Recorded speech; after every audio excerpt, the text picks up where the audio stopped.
Kakinada Jagannathapuram J Ramaraopeta మక్కా మసీదు committee ఆధ్వర్యంలో MM function hall నందు నిర్వహించిన ఇఫ్తార్ కార్యక్రమంలో కాకినాడ సిటీ మాజీ ఎమ్మెల్యే వనమడి కొండబాబు పాల్గొన్నారు. మక్కా మసీద్ కమిటీ అధ్యక్ష కార్యదర్శి కాజా మొహుద్దీన్ షేక్ ఆజా మొహుద్దీన్ సాలువా వేసి పుష్పగుచ్చాలు అందించి ఆహ్వానించారు. ఈ కార్యక్రమంలో మైనార్టీ నాయకులు ఎండి ఖాన్, సయ్యద్ అలీ, అన్వర్, ఇమాం సాహెబ్, వల్లి, తాజుద్దీన్ అన్సర్ తదితరులు పాల్గొన్నారు. ఇన్నల్లాహ వ మలాయికతహు యుసల్లూన అలన్ నబీ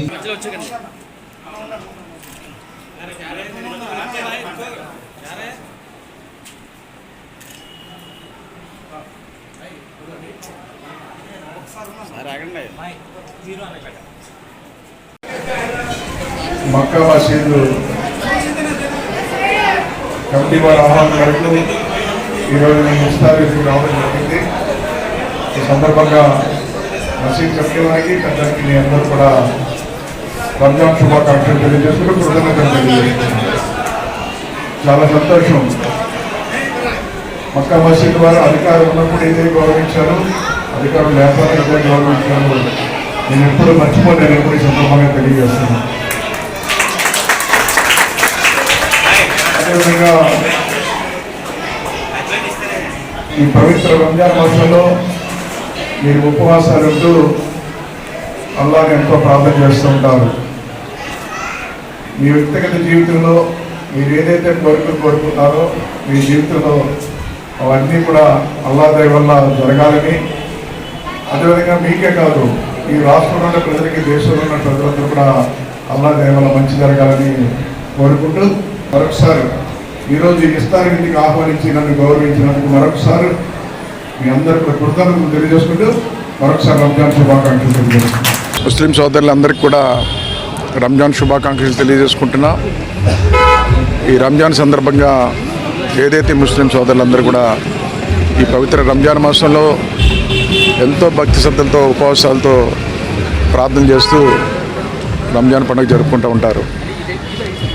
ఏదైతే వాళ్ళ వ్యక్తిగత జీవితంలో ఏదైతే కోరుకుంటున్నారో ఆ కోరికలన్నీ నెరవేరాలని, అల్లాహ్ దయ వల్ల అంతా మంచి జరగాలని కోరుకుంటూ, అదేవిధంగా ప్రార్థనా మందిని మమ్మల్ని ఇఫ్తార్ విందుకి అన్ని మసీదులు ఆహ్వానించారు.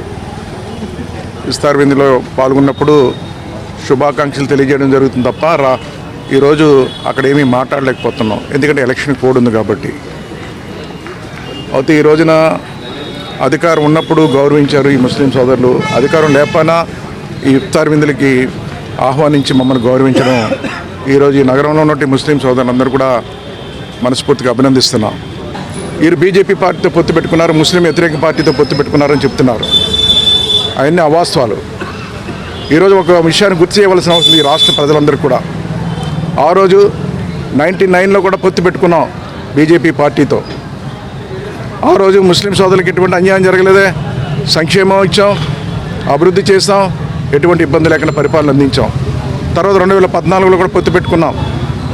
అదేవిధంగా ఆనాడు కూడా పొత్తుతో బీజేపీ పార్టీతో పొత్తు పెట్టుకుని రాష్ట్రంలో ముస్లిం సోదరులను కూడా దానికంటే మెరుగైన సంక్షేమం ఇచ్చాం, మసీదులు కట్టాం, సాధికానాలు కట్టాం.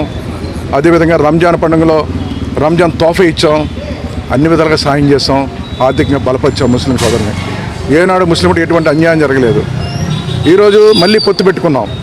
ఈరోజు పొత్తు పెట్టుకున్నది ఏదో మా కోసం కాదు, తెలుగుదేశం పార్టీ కోసం కాదు, ప్రజల కోరిక మేరకు పెట్టుకున్నాం. ఈ రోజున ఈ రాష్ట్రంలో దుర్మార్గ పాలన నడుస్తుంది, ఏ ఒక్క ఓటుకు ఇడిపోకూడదు. ఈరోజు కేంద్రంలో బీజేపీ పార్టీ ఉంది, కేంద్ర సహకారం కూడా తీసుకోవాలన్న ఆలోచనతో ఈరోజు తెలుగుదేశం పార్టీ, జనసేన, బీజేపీ పొత్తు పెట్టుకున్నాం. ఈరోజు హామీ ఇస్తున్నాం, ఆనాడు కంటే ఈనాడు మళ్ళీ పొత్తులో మేము నెగ్గబోతున్నాం. ఈ రాష్ట్రంలో ముస్లిం సోదరులందరూ కూడా కంటికి రెప్పలా కాపాడుకుని సంక్షేమించి ఆర్థిక బలపరుస్తామని ఈ ద్వారా తెలియజేస్తున్నాం.